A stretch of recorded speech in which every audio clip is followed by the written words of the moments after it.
예, 코로나19의 여파로 거의 각국의 경제 성장률 보면 두 자릿수를 넘나드는 마이너스를 나타내고 있죠. 때문에 각국이 실물 경제를 살리기 위해서 추가 경기 부양책을 고심하고 있는데요. 오늘은 특별히 글로벌 경제 전망에 대해서 짚어보겠습니다. IBK 투자증권 김예은 연구원 모셨습니다. 안녕하세요. 안녕하세요. 네, 일단 나오는 지표부터 보겠습니다. 미국 네. 쪽의 지표들이 그래도 제조업 지수가 좀 상승세를 시현을 하고 있더라고요. 이 네, 부분부터 맞아요. 체크를 해볼까요? 네, 이제 생각보다는 제조업 지수가 양호한 모습을 지금 보이고 있는 상황이다라고 볼 수 있을 것 같고요.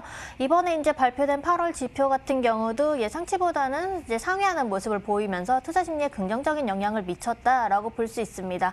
이렇게 이제 심리 지표들이 긍정적으로 그래도 계속 나오고 있다 보니까 코로나19가 확산되고 있는 상황에서도 이제 경기 자체에 대해서는 기대감이 계속 영향을 미치고 있는 상황이다라고 보시면 됩니다. 하지만 코로나19의 계속 확산세가 이어지고 있다라는 거는 실질적인 이제 실물 지표들, 펀더멘털을 봤을 때는 여전히 불안한 감이 있기 때문에 이제 단순하게 기대감만으로 계속 이제 투자 심리를 이끌어가기에는 약간의 한계는 있는 상황입니다. 예. 그렇기 때문에 이제 추가적인 경기 부양책 쪽으로 시장의 관심이 쏠리고 있는데요. 지금 모건 스탠리도 올해와 내년 미국의 경제 성장률 전망을 상향 조정을 하고 있고, 이제 공화당이 내놓은 5차 미니 부양책이 시행된다면 여기에서 조금 더 힘을 줄 수 있는 버팀목이 될 수 있을까, 이 여부가 궁금한데요. 네, 그렇죠. 지금 이제 경기 부양책이 당장 이제 통과되고 있지는 않은 상황이에요. 왜냐면은 이제 미국에서 이제 휴회였기 때문에 이제 이 관련돼서 다시 이제 양 당이 협의를 해야 되는 상황이고, 민주당과 공화당의 이견이 있기 때문에 단순하게 빨리 이제 통과되기는 사실 어려운 것은 맞는데요. 하지만 이제 경기 자체가 계속 이제 어려운 상황들이다 보니까 부양책은 추가적으로 나올 수밖에 없다라고 판단을 하고 있는 거고요. 양 당에서 어떤 식으로 합의를 할지 이런 것들을 좀 지켜봐야 되는 상황인데, 전반적으로 이런 경기 부양책이 또 추가적으로 나온다라고 하면은 투자 심리에 여전히 긍정적일 수 있고, 그리고 경기 자체가 하단을 좀 지지해주는 요인이 될 수 있다라고 볼 수 있습니다.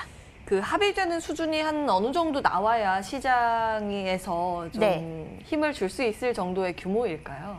우선 민주당하고 공화당하고 차이가 지금 좀 많이 커요. 벌어져 있더라고요. 네. 예. 그래서 사실 그 중간 정도만 나온다라고 하더라도 시장에서는 이 정도면은 그래도 좀 투자 심리에 긍정적인 영향을 미치지 않을까라고 이제 보는 거고요. 사실 어떤 규모 이런 것보다는 앞으로 우리가 이런 부양책을 펼칠 거고, 이렇게 경기가 둔화되는 모습들을 계속 이제 뒷받침해주겠다라는 시그널을 보내주는 것이 좀 더 중요하다라고 할 수 있습니다. 예. 어느 정도의 퍼포먼스나 립 서비스 정도도 좀 시장은 네. 기대를 하는 그런 모양새네요. 알겠습니다. 한편 또 대선을 앞두고 있다 보니까 늘 나오는 게 미중 갈등에 대한 건드리는 이야기가 들려오고 있죠. 네. 어느 정도까지 우리가 대비를 하고 바라봐야 되는 것인지가 궁금합니다. 네, 우선 이제 대선을 앞두고 있기 때문에 미국과 중국의 갈등 이슈는 커질 수밖에 없는 상황이다라고 보시면 될 것 같아요. 왜냐하면 트럼프 대통령이 지금 바이든 전 부통령과 지지율 격차가 이제 나타나고 있기 때문에 이를 만회할 수 있는 하나의 수단으로 이렇게 미국과 중국의 갈등을 야기를 하고 있는 상황들이고요. 이로 인해서 이제 조금씩 격차가 좀 좁혀지고 하면은 조금 더 강해지겠죠. 하지만 누가 되든 사실 대선에서 트럼프가 되든 바이든이 되든 미국과 중국의 갈등이 온전하게 해결되기는 사실 어려울 거예요. 그래서 다시 이제 갈등이 부각되다가 대선 이후에 좀 완화되다가 다시 이제 정책들을 펼치면서 미국과 중국의 갈등은 계속될 수밖에 없는 상황이다라고 보시면 되고요. 그렇기 때문에 무역적으로 봤을 때도 대외적인 이런 여러 나라들과의 관계들이 사실 이제 예전처럼 활발하게 되는 이런 세계화가 아니라 지금은 코로나19의 또 영향을 받기 때문에 탈세계화 이런 것들도 생각을 해야 되는 거죠. 그래서 우리나라 경제로 특히 봤을 때는 수출 중심 국가이기 때문에 영향을 계속 받는 상황이고요. 다변화를 할 필요는 있다라고 볼 수 있습니다. 예, 미중 갈등에 대해서 어느 정도 수위 조절을 하면서 최악의 국면까지만 가진 않는다면 네. 사실은 한국의 입장에서는 기회를 노려볼 만한 반사 이익 기대감이 있는 섹터들이 조금 있거든요. 그렇죠. 이에 대해서는 어떻게 분석하고 계세요? 네, 사실 이제 2018년에 그렇게 크게 갈등이 이제 조장됐었던 그런 시기보다는 좀 나아질 거예요. 그리고 이제 뭐 일본에서도 지금 이제 또 바뀌는 상황들이고 이런 정치적인 이슈까지 다들 고려를 해야 되는 상황이다 보니까 복잡할 수밖에 없지만요. 그래도 우리는 분명히 반사이익을 누릴 수 있는 게 기술력이 뒷받침되고 있다라는 거죠. 그래서 우리가 가지고 있는 기술력을 바탕으로 한 섹터들은 여전히 이제 갈등이 조장되더라도 1등의 지위를 계속 공고히 할 수 있다라는 거기 때문에 그런 섹터들은 계속 좀 긍정적으로 봐도 된다라고 볼 수 있습니다. 네, 지금 시장에서 계속 분석되고 있는 sek터 쪽은 5G, 통신 장비, 수주 관련된 거, 비메모리 쪽, 파운드리 쪽 이게 가장 많이 지금 부각되고 있다는 점까지 체크를 해보도록 하고요. 이제 코로나19 재확산세에 따라서 국내의 그 경제 타격에 대해서도 좀 점검을 해봐야 되는데 요 며칠 동안은 좀 괜찮아지는 모양새이긴 한데 이제 명절도 앞두고 있다 보니까 완전히 코로나19라는 이 변수를 제외하고 놓고 보기에는 어려운 지금 국면이거든요. 이와 맞물린 그 외부의 평가들은 어떻게 나오고 있습니까? 우선 외부에서도 우리나라가 그래도 좀 뭐 방역을 잘 했다라는 긍정적인 평가들이 있고 OECD 같은 경우에서도 OECD 국가들 가운데서는 우리나라의 성장률이 제일 양호한 편이다라고 평가는 하고 있어요. 하지만 이제 그 이후에 이제 8월 중순부터 갑자기 이제 코로나19 확산세가 가속화됐고 지금은 이제 100명대에서 왔다 갔다 하고 있는 상황이긴 하지만 사회적 거리두기 2.5단계가 추가적으로 연장이 되지 않는 상황이고 그리고 2주 정도 있으면은 또 추석이다. 이런 것들을 좀 변수로 생각을 할 필요가 있겠죠. 그래서 우리나라의 경기 자체로 봤을 때 펀더멘탈 자체가 빠르게 회복되기는 사실 어려울 것이다라고 보고 있고요. 여기서 이제 추가적으로 확진자 수가 급격하게 늘어나지 않거나 하면은 심리적으로 좀 완화가 되면서 긍정적인 영향을 미칠 수 있겠지만 여기서 다시 또 조금 더 늘어나는 상황이 나타난다라고 하면은 한국은행에서 예상하는 성장률보다는 조금 더 다시 낮아질 수 있는 상황들이기 때문에 계속 앞으로의 추이를 특히 이제 9월 말 10월 초 이 추석 연휴를 잘 봐야 되는 시점입니다. 그 이와 맞물려서 재정 정책은 어떨까요? 사실 미국에서는 그 코로나19로 타격을 받은 경제를 살리기 위한 여러 가지 재정 정책 카드가 있습니다. 근데 우리나라는 실질적으로 그렇게 많지는 않은 것 같고요. 맞아요. 한국은행 등이나 이제 금융통화당국에서 꺼내줄 수 있는 카드가 어떤 게 남아 있을까요?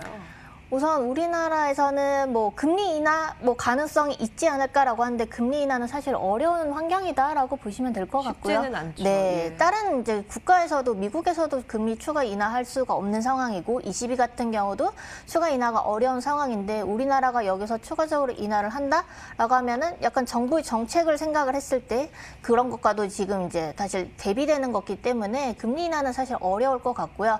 뭐 이제 채권을 발행을 한다거나 이런 쪽으로 다시 갈 텐데 재정적인 여력은 사실 있지만 추가적으로 뭔가 이제 적극적인 정책을 펼치기는 사실 어려운 환경이라서 한국은행이라던가 정부에서도 적극적으로 재정 정책을 펼치기는 사실 어려울 것 같아요. 그래서 계속 현황들을 지켜보면서 우리는 대응을 할 수 있다라는 정도로 계속 언급을 하는 그런 정도밖에는 되지 않을 것 같아요. 그럼 어떨까요? 우리 경제에 대한 전망치는 어떻게 잡히고 있을까요? 지금 이제 한국은행에서는 올해 이제 성장률을 마이너스 1.2% 이 정도로 생각을 하고 있는데 저는 그거보다는 조금 더 낮아질 가능성이 높다라고 판단을 하고 있는 상황들이고요. 왜냐면은 이제 지금 갑자기 코로나19 이제 신규 확진자가 더 많이 늘었기 때문이죠. 그래서 이제 3분기 이제 성장률에도 좀 부정적인 영향을 미칠 테고 4분기 같은 경우는 3분기보다는 조금 나아지기는 하겠지만 그래서 마이너스 2% 전후의 이제 성장률을 조금 생각을 해야 될 필요는 있을 것 같아요. 이런 것들이 IMF 이후에 사실 마이너스 성장이 다시 나타난 거기 때문에 좀 부정적인 영향을 미치지만 또 내년에는 오히려 이런 기저효과들이 나타나면서 긍정적인 영향을 미칠 수도 있다라고 볼 수 있습니다. 예, 이 모든 내용을 녹여서 한 마무리 전략 세워주신다면요. 네, 우선 이제 경기 상황을 보면은 우리가 예상치 못했던 코로나19 확산으로 인해서 글로벌 경기가 좀 살아나는 모습에서 다시 이제 고꾸라진 모습인데요. 다른 국가에 비해서 우리나라 경제가 그래도 양호한 편이다라고는 말씀드릴 수 있을 것 같고요. 앞으로 우리나라 경제가 좋아지기 위해서는 심리부터 좀 좋아져야 되는데 아직은 사실 그렇기는 어려울 것 같아요. 그래서 경기 자체가 조금 어렵다라는 것들은 생각을 하고 앞으로 전략을 전략을 세우시는 게 필요할 것 같습니다. 예, 오늘 시장을 이겨라 IBK 투자증권 김예은 연구원과 함께 경기 전망과 그리고 전략적인 측면 검토해봤습니다. 출발 마켓온 2부 준비된 순서는 여기까지입니다. 시장 좀 양호한 흐름입니다만 그 개장 초보다는 탄력도가 다소 떨어지고 있습니다. 외국인들의 수급 방향성 체크해 가시면서 대응 전략 세우시기 바라겠고요. 저희는 여기서 인사드리겠습니다. 함께해 주신 여러분 고맙습니다.